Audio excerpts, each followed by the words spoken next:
المحلات اللي بالشكل ده اول ما بشوفها بنبهر، ببقى نفسي ادخل ايدي واخد بالكوبشه، احس ان عقلي بيتبنج، بيبقى في عالم تاني من كتر الالوان والاشكال والانبهار اللي انا منبهراه. والحاجات دي انا ببقى عارفه ان اسعارها بتبقى غاليه عشان هي بتبقى صناعه يدويه. واكتشفت في يوم من الايام بالصدفه على الفيسبوك محل لقيت دعاء. السلاسل اللي انا بحبها دي. ايه هو محل دعاء؟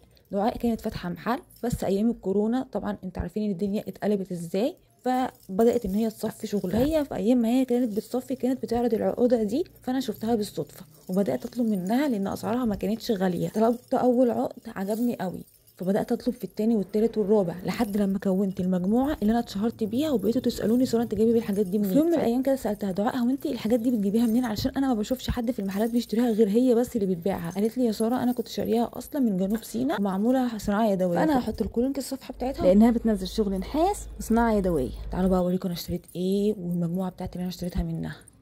ده اول واحد اشتريه، كنت جايبه بلوزه كروشيه فلقيت ان ده هيليق عليه، كنت بطقمه معاه. ليق على هنا اكتر من ده. بصوا ده ولا ده؟ ده خشب على نحاس، ده لسه ما لبستهوش بس كده، بس هو شفتشي. ده صناعه يدويه بحبه قوي عشان حاسه ان هو مختلف قوي، مختلف.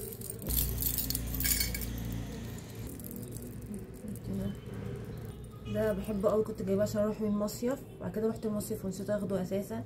بصوا تفاصيل السمكه، ده انا بحبه قوي. بصوا ده انا بحبه، بس في هنا ناس بتخاف منه، تقعد تقول لي انت شكلك اللي بتعمل اعمال ومش عارف ايه. بتخافوا منه ليه؟